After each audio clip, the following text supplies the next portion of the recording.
ठाकुर जी धीरे धीरे अब 3 महीना के है गए। 3 महीना के लाला जैसे ही भय पहली बार करवट लई तो ठाकुर जी का कटोत्सव मनाया गया। लाला ने करवट लई है, पूरे ब्रजमंडल में न्योता भिजवाई दियो। नंदरानी मैया ने अपने घर में कोई चूल्हो नहीं चेताएगो, क्यों? लाला को जन्म भयो है, सबको यहीं आए के भोजन प्रसाद पानो है। और आज लाला ने करवट लई है तो वाह उपलक्ष्य में सब लोग आओ। अच्छा एक बात बताएं, जब बहुत उत्सुकता चित्त में होती है ना तो एक एक स्थिति देखी जाती है। ब्रजवासी इतने प्रतीक्षा में हैं, लाला कब बड़ो होएगो और कब बड़ो है करके हमारो नाम बोलेगो, हमारी गोद में आवेगो, चल के हमारे घर आ जाएगो, हमारे बालकन के संग खेलेगो, या कि चाल कैसी होगी, या कि आवाज कैसी होगी, या कि आंख कैसे टिमटिमाएंगी, ये बोलेगो कैसे, हंसेगो कैसे, सब प्रतीक्षा कर रहे हैं उसकी। इसलिए ब्रजवासी रोज जाते हैं और नंद भवन में जा करके बैठ जाए, बोले मैया आज कछु कियो लाला ने? अब ही तो कछु ना है। एक दिन एक ब्रजवासी गयो तो मैया बोली आज लाला ने करवट बदली है। वहां ने पूरे महाराज हल्ला मचा दियो ब्रजमंडल में, अरे भैया सुनो सुनो सबरे सुनो। बोले कहा भयो? नंद के लाला ने। बोले अरे बता तो कहा भयो? बोले नंद के लाला ने। बोले कहा? करवट लइए आज। ब्रजवासी इतने खुश है गए, बोले अब करवट लइए, बस कछु दिना और फिर तो लाला बैठन लगेगो। और गद मदरा से, ठाकुर जी कैसे गद मदरा से, और इतने प्यारे हैं कि गोपी तो दूरते ही मिसमिसाती सी हमें बोली नेक मिल जाए हमें एक बार। और सबरी जामे यशोदा मैया के पास, लाला खिल खिला। यशोदा मैया बड़े भाव तो श्रृंगार करे लाला को, इतनो सुंदर सजावे। गोपी यशोदा मैया के सामने तो नेक नेक ऐसे करते हैं, अरे मैया कितनो प्यार हो, यहाँ के पाम कितने सुंदर है, यहाँ के हाथ कितने सुंदर है। जैसी मैया नेक इधर उधर कहीं जावे, गोपी जोड़ते हाथ पकड़ ले, बोले ऐसा मन करे नेक पकड़ के या को अंक में भर लूं अपने, इतनो प्यार हो लाला। हमारे ब्रज में एक रसिया गाते हैं, खा जाऊं तेरो गाल बड़ो मीठो, खा जाऊं तेरो। होली पे गाती हैं गोपियां, खा जाऊं तेरो गाल बड़ो मीठो, खा जाऊं तेरो। एक गाल में लड़ुआ पेड़ा प्यारे, दूजे गाल में गुड़ सूखो, दूजे गाल में गुड़ सूखो, खा जाऊं तेरो। गुंजिया से या के ग्वाल बाल सब, बूंदी से या के ग्वाल बाल सब। या के ग्वाल बाल कैसे? बोले बूंदी जैसे। बूंदी समझते हैं? ये सुन लीजिए, गाना नहीं है ना, क्योंकि अधिकार केवल ब्रजवासियों का है। आप अगर अपने वेंकटेश भगवान के सामने गाने लगे खा जाऊं तेरो गाल, सुदर्शन चक्र के को आजा बताऊं मैं। आप नहीं गाना, ये तो ब्रजवासी ही कह सकते हैं ठाकुर जी से। इस सुन लो, बस सुन के आनंद कर लो। बूंदी से बाल बाल सब, बूंदी से या के ग्वाल, और लड़ुआ सो लाल बड़ो नीको, लड़ुआ सो लाल बड़ो नीको। अरे खा जाऊं तेरो, खा जाऊं तेरो गाल बड़ो मीठो, खा जाऊं तेरो, खा जाऊं तेरो गाल बड़ो मीठो। और हमने तो एक पंक्ति सुनी, आगे की तो मैंने खुद लिख दी है हमें। गुंजिया से या के नैन विराजे, गुंजिया से या के नैन। ठाकुर जी के नेत्र कैसे हैं? बोले गुंजिया जैसे। गुंजिया खाइए। गुंजिया से या के नैन विराजे, गुंजिया से या के नैन। और जलेबी सो लाला बड़ो सीधो, जलेबी सो लाला बड़ो सीधो। अरे खा जाऊं तेरो। हमारे ब्रज में जब होली होती है ना, ये गारी है ब्रज की। क्या है?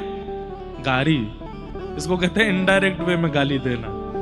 सीधे सीधे तो बोल नहीं रहे, सीधे सीधे भी गाली पड़ती है पर वो आप सुन नहीं सकते, हम बोल भी नहीं सकते। लेकिन अब एक गारी और है, मुकुट धर सांवरे रे लाला, दोए बापन के जाए। दो दो पिताजी हैं इनके। कौन?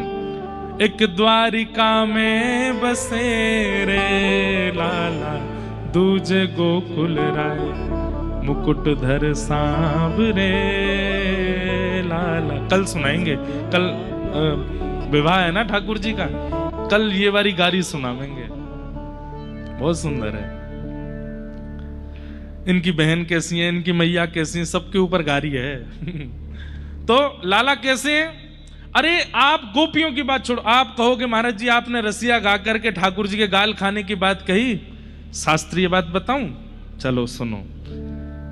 जैसे ही ध्रुव जी के सामने ठाकुर जी प्रकट हुए, भागवत जी में कहते हैं, जैसे ही ध्रुव जी के सामने ठाकुर जी प्रकट हुए तो ध्रुव जी महाराज दूर से ठाकुर जी को देख रहे हैं और कुछ कह नहीं रहे, और पता क्या कर रहे हैं?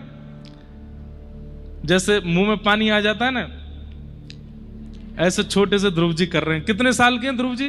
5 साल के हैं बस। 5 साल के ध्रुव जी महाराज के मुंह में पानी आ रहा ठाकुर जी को देख करके। और ध्रुव जी मन में क्या सोच रहे हैं? बोले कि एक तो ये नीचे गरुण जी खड़े हैं, ऊपर से ये हाथ में शंख चक्र गदा पद्म लेकर के। अब 5 साल का बालक तो डरेगा ना, इतना विशाल गरुड़ खड़ा है, हाथ में शंख चक्र लेकर के ठाकुर जी खड़े हैं।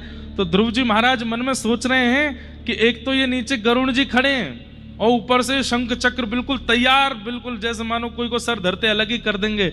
अगर गरुण जी और शंख चक्र हटा दिए जाएं तो मेरे मन में क्या आ रहा है? तो ध्रुव जी कहते हैं, आहा तद्दर्शनेनागत साध्वसच्छिता,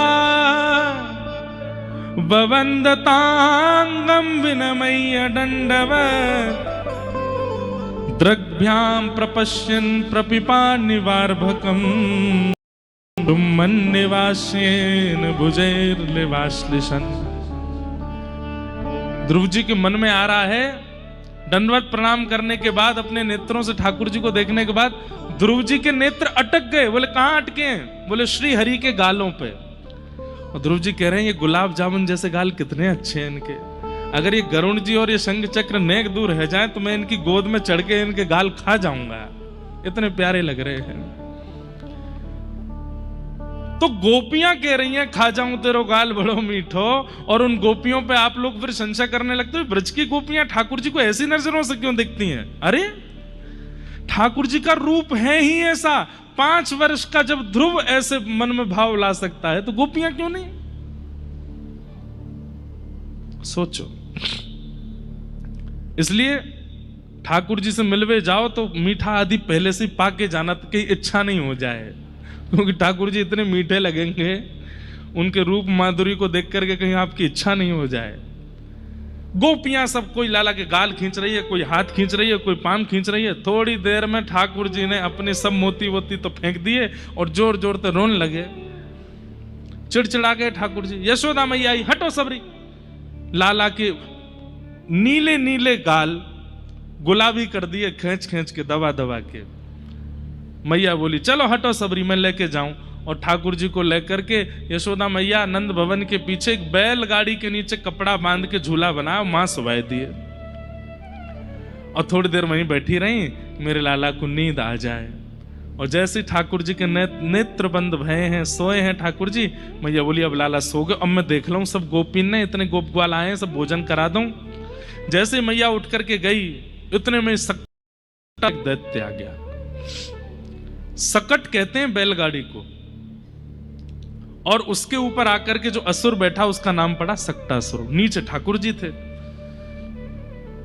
ठाकुर जी ने मन में विचार किया, मैया मैं अकेला छोड़ के चली गई, बड़े बड़े योगी भी मेरो ध्यान धरें और मैं तेरे घर लाला बन के आया, तू अकेला छोड़ के चली गई। एक बात याद रखिएगा बंधुओं, ठाकुर जी अटेंशन सीकर हैं। उनके विचार किए बिना आप कोई क्रिया करते हैं, ठाकुर जी को बहुत पीड़ा होती है।